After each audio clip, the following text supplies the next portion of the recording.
So without further ado, this roundtable talk is about peaceful solutions to violent world problems. First, I'm going to bring the young lady up who is hard at work all the time and relentless in what she does for our community and making sure that we are recycling black dollars.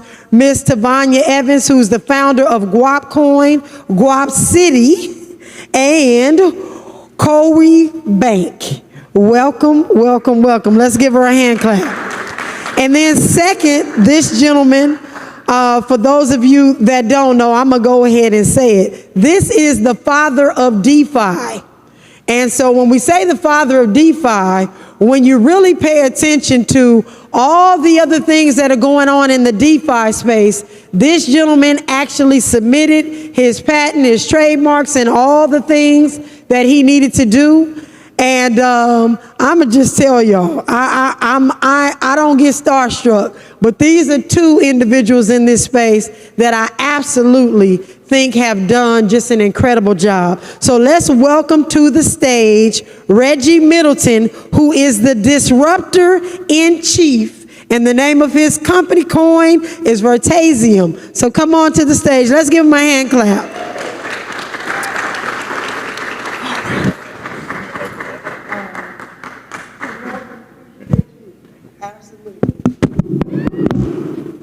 Disruptive. I'm just.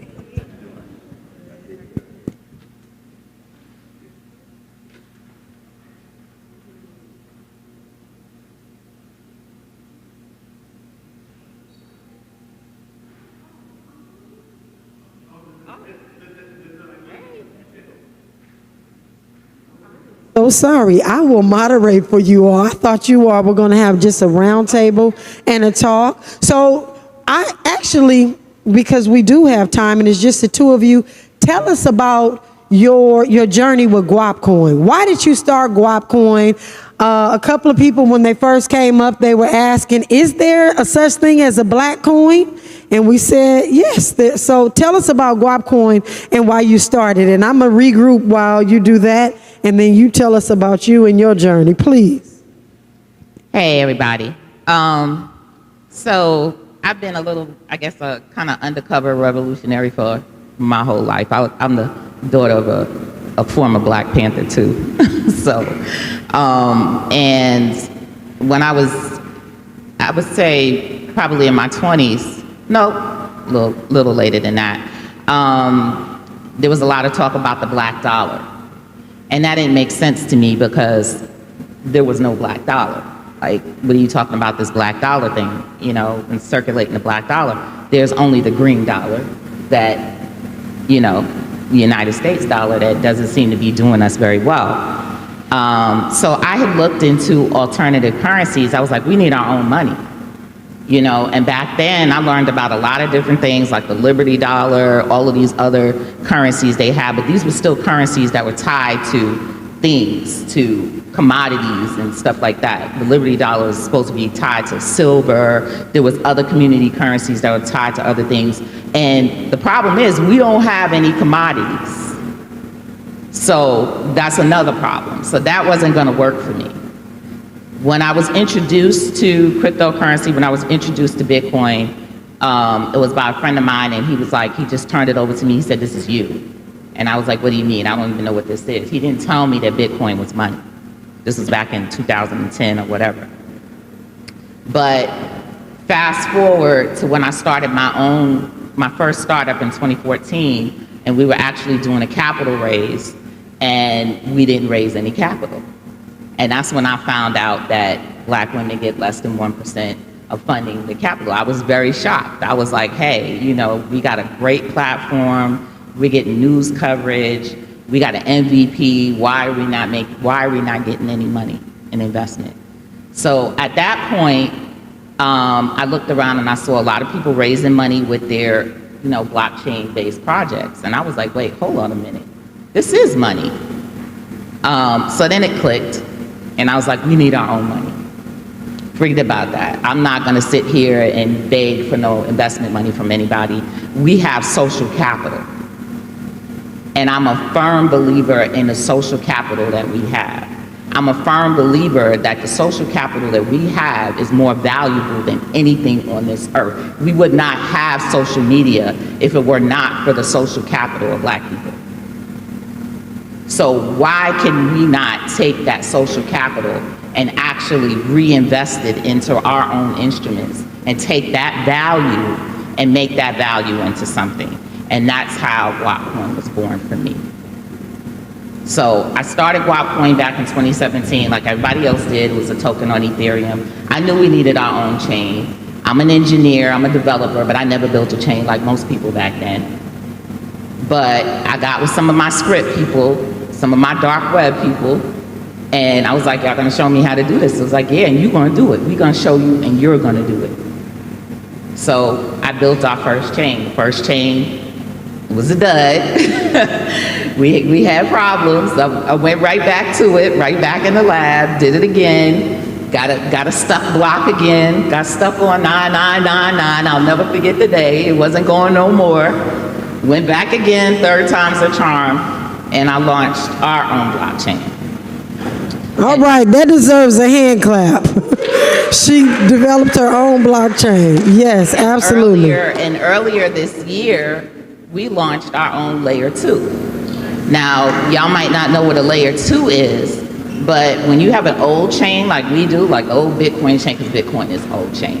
When you have one of those chains, they're not interoperable with other chains. We're moving towards a society of interoperable chains. So I know we needed a layer 2. I know we didn't have the money to build a layer 2, and I knew I was gonna have to figure it out. So I got with my team and figured it out, and we launched the layer 2 in January of this year. So what that allows us to do now is allows us to do all of the DeFi, smart contracts. It allows other people to come and build on our chain. It allows other people to create their NFTs on our chain. And this is what I want. I wanted us to have our own economy that we grow from the ground up, because that is the only way. See, I'm gonna throw this in there real quick. They like anonymity, and I'm not pointing to him, I'm just saying. Their thing is anonymity, right? That's not gonna work for Black folks. We don't need anonymity, we need trust. We need transparency. We're a different kind of people. And that's why we argue, we fight, we don't trust, we don't get along, we can't do money together, because we have no transparency. And what blockchain allows us to have is transparency. So we have another use case for this.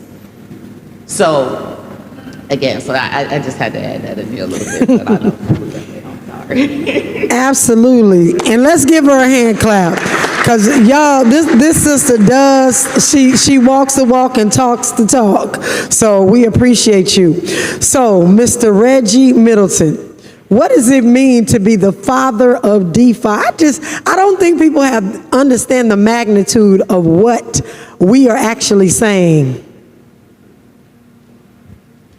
Hello? First of all, I didn't call myself the father of DeFi. This shirt was created by BK Crypto. It's the crypto organization in Brooklyn, represented right here. I appreciate the shirts, I appreciate the title. I'll give a quick, it's possible synopsis, my quick bio. So I live in Brooklyn.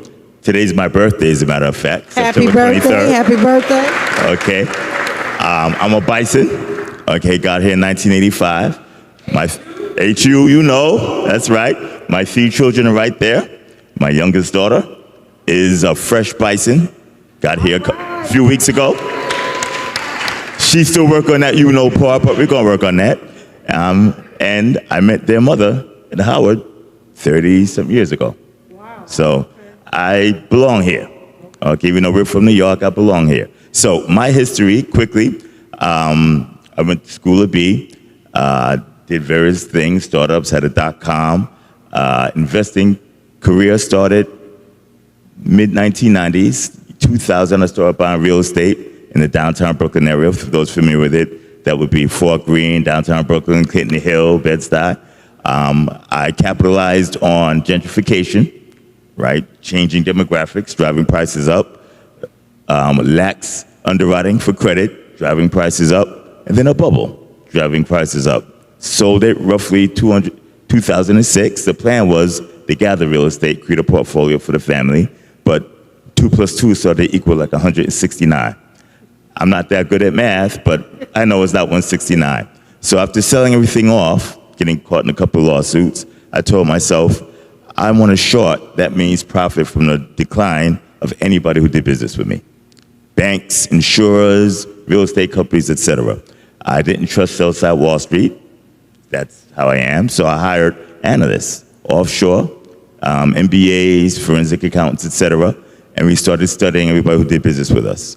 I put out reports on who I thought would collapse, and I would buy puts on those companies.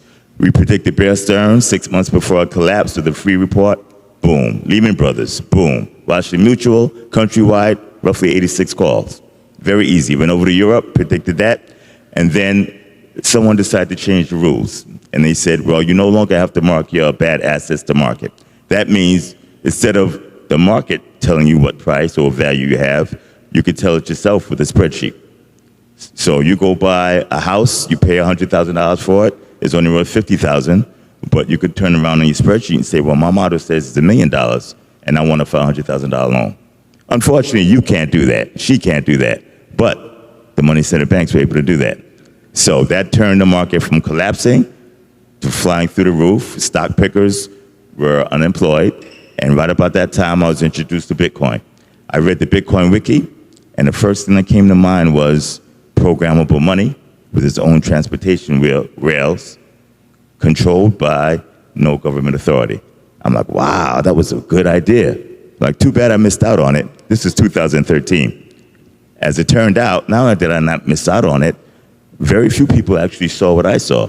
I saw the programmability, and they saw widgets going up and down in price. I did a little due diligence, found out that I wasn't late to the party. I was actually rather early, dropped everything I was doing, created Veritasium, and started writing smart contracts on the Bitcoin blockchain for swaps. Basically, you could swap any value with the data source injected in using the Bitcoin blockchain. Currencies, bond yields, rates, stocks, bonds, even real estate. I patented these concepts, fought with the patent office for roughly 6-7 years. It was issued in Japan, December 2020. January 2021, the US issued them. Japan issued another one. I expect several others around the money centers of the world. And that's the story now. Now, in between then, there's a lot that we don't go into.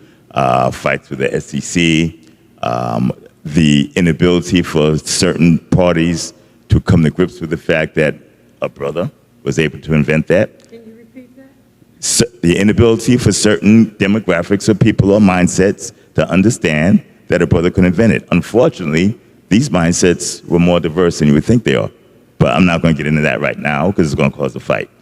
And that's where we are now. Right now, there's a war for the ownership of technologies. DLT, blockchain, crypto. That war is being fought. Major lawsuits. Biggest firms in the world, the biggest entities, and I don't just mean exchanges like Coinbase, but money center banks, central banks, etc. Davy versus Goliath. David looks a little different this time around, but there we go. So that's my quick synopsis. I'm going to cut it short. All right. Well, I want to give you a hand clap. Give you a hand clap.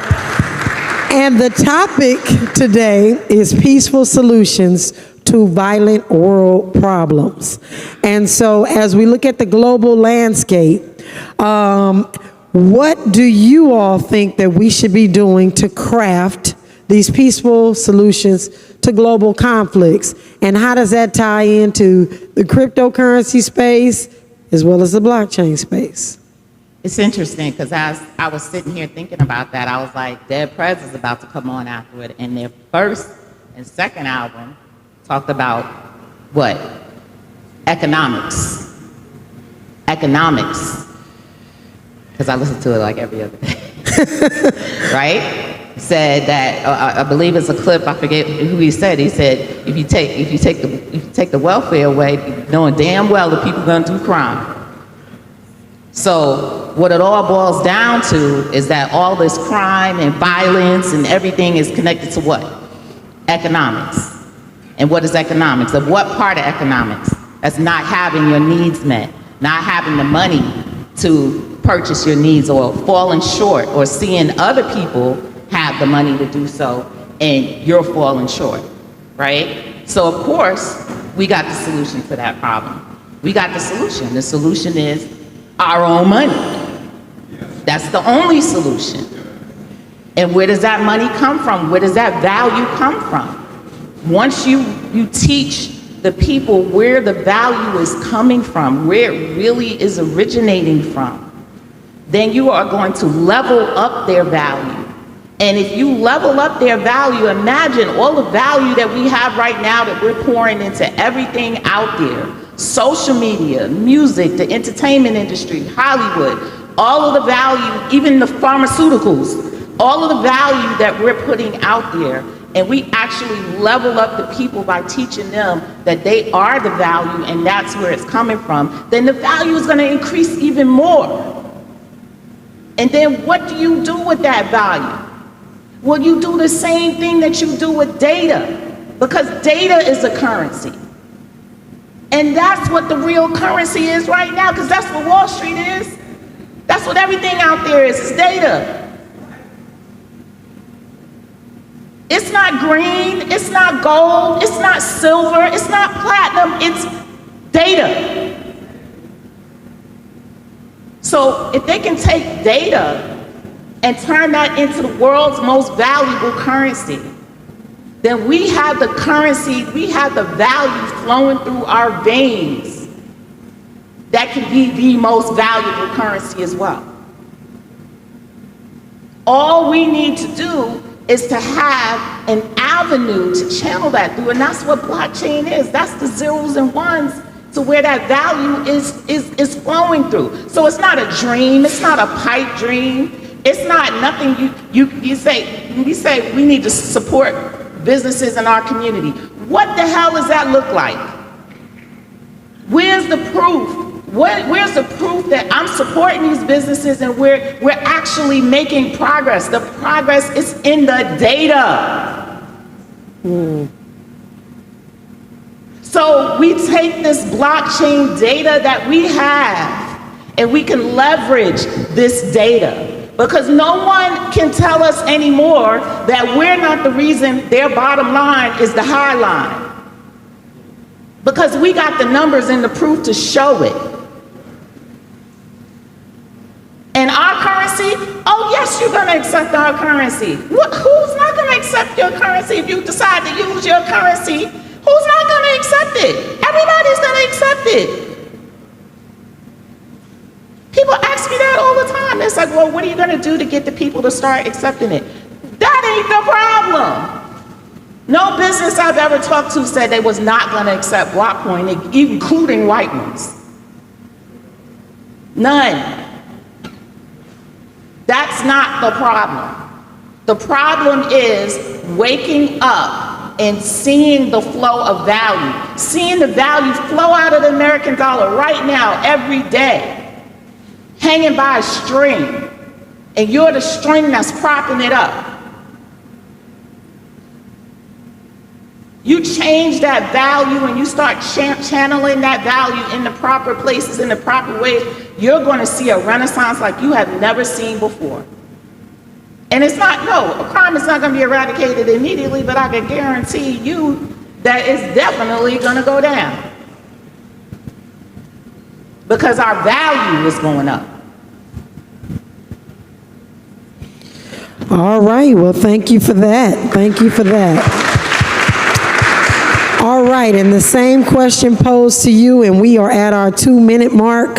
The same question posed to you. Okay. What do you see as peaceful solutions to global conflicts right now? How much time do I have? Because I got to tell a story, so how much time? We got 2 minutes. You got 2 minutes, okay. First of all, violence, an act designed to bring harm, damage, or death to somebody. Peace, the absence of war or violence. Peace is truly only told by the winner of war or violence. So you never hear the person who lost the fight, the nation that lost the war, say, we're in peacetime. I'm happy it's peaceful. They were defeated. Okay? It's the winner that decides and defines what peace is. So I'm not going to say this is peaceful, this is not. The victor decides what's peaceful. The victor decides how to write the story. So I'm going to go through a quick story of energy, okay, and competition for energy. Behind those clouds is the sun. The sun is the primary producer of energy to this planet. Everybody's in competition for that energy. That energy goes in to bacteria, protists, fungi, algae. The algae it goes into plants, into the soil. Herbivores, deers, squirrels eat these plants. They take their energy. They compete for it. Okay? You have carnivores who compete for their energy. They go and eat the herbivores. Other carnivores go, bigger carnivores, and eat those smaller carnivores. Energy is competed for. Is that right? Competed for. You also have resources that support that energy. Space, shelter, water. All competition. That's how the planet worked from prehistoric days. Mankind came and decided to change the rules. And they have a proxy for energy now, and a proxy for those resources. That proxy is currency. So now you can use currency, and you can use that currency to buy, sell, or steal pure energy, her labor, his labor, shelter, space, soil, food. Now, there's a slight difference because currency is a proxy for energy, but it's not energy. And there's a funny nature to currency. The more currency you produce, the weaker it is and the less it's worth. And then there's more competition for that currency, which causes conflict, which causes violence, which causes competition. The winner of that competition says it's all peaceful. The loser of that competition says it's violence. Now, there's a time where you don't have absolute violence and absolute peace. Everything seems to trend a little closer to peace. That time is when everybody can eat, or when the currency is available, not devalued, but it's available in greater portions to more people. That happens very seldom. Okay, usually during a paradigm shift. Blockchain or distributed ledger technologies is a paradigm shift. It's possible that you can have more currency available and that currency actually has value behind it. But that is temporary. So right now, you have a currency shift where you have currencies such as stable coins, I'm not gonna mention any names, and you have asset-backed securities, you have asset-backed products, you have swap products, everybody can eat. But you're gonna have certain entities who compete because they say, well, there's a lot of food, but we want more food. When they compete, somebody's gonna win, somebody's gonna lose. Okay? The losers are the ones who are gonna say it was violent, the winners are gonna be the ones who say it's peaceful. That time is coming soon. There's a weakness. Everybody who's on stage now, not everybody, but many of the entities who are on stage were pushing things that had weaknesses. Stable coins have a weakness. I'm not gonna go through it now because I have to wrap it up. So there's a lot to that story, but I was gonna go through each and every portion, and I was gonna explain how peace is temporary and peace is always defined by the winner. If you wanna be peaceful, you want peace, how do you do it? You are the winner. If you're not the winner, peace is not yours. Now, I know not everybody wants to hear it, but that's how Reggie Middleton sees it. I'm gonna wrap it up here.